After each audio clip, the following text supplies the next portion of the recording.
começou a rolar no fim de semana prints de uma página de uma sentença que falava sobre essa medida protetiva que a Thamires pediu contra o Davi. A primeira coisa, quando eu vi aquele documento, foi, gente, isso daí é fake.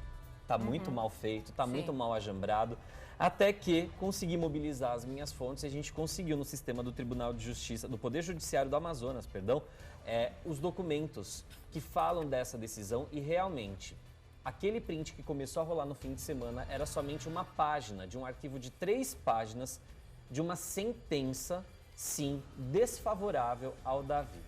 Porque a Thamires alega que se sentiu ameaçada pelo Davi. Ela recorreu à justiça, abriu um processo e por se tratar de uma ameaça onde ela diz que teve ameaça à integridade física dela, sem contar outros detalhes que eu vou contar para vocês daqui a pouquinho, a justiça agiu de maneira rápida e já sentenciou que o Davi está enquadrado na Maria da Penha. Ele tem uma medida protetiva contra ele e ele não pode citar o nome da Thamires, ele não pode procurar a Thamires direta ou indiretamente, ele não pode ir para as redes sociais, falar o nome dela, publicar foto, dar a entender que ele esteja falando sobre ela. Tudo isso. Mas por que isso foi feito contra o Davi? Esse é o X da questão.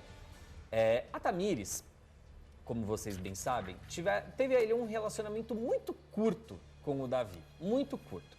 E aí a gente teve acesso a essa sentença que tem todo o relato dela.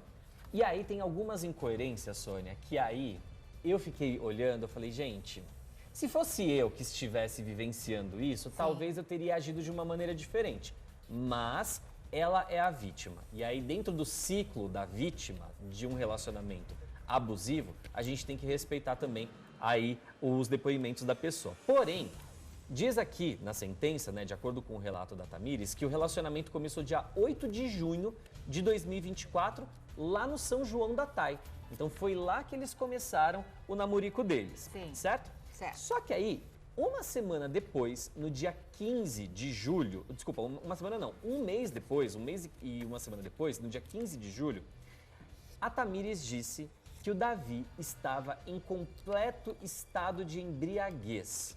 E isso ela teve noção pela fala dele durante uma chamada de vídeo. E aí o que chamou a atenção é que, nesse depoimento dela, ela falava que o Davi, de forma agressiva, questionou o paradeiro dela e exibiu uma arma de fogo, proferindo ameaças à vítima. Então essa imagem da arma de fogo chegou a vazar nesse fim de semana também, do Davi de fato segurando um revólver, e isso foi o agravante para essa história inteira. Só que aí, Sônia, o ponto que eu falo que dá aqui uma margem de questionamento vem agora.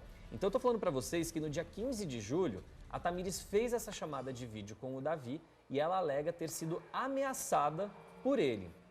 Corta para o dia seguinte, dia 16 de julho, ela vai para o aeroporto e embarca rumo a Salvador para encontrar o Davi.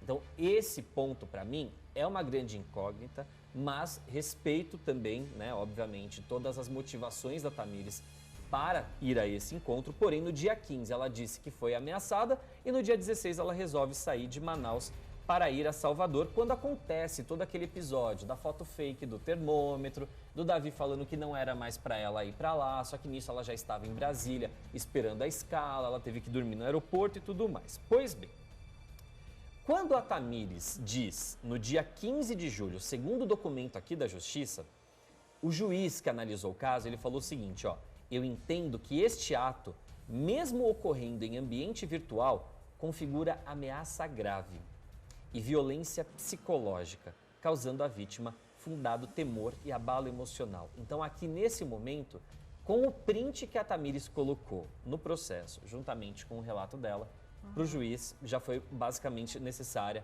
a questão da medida protetiva.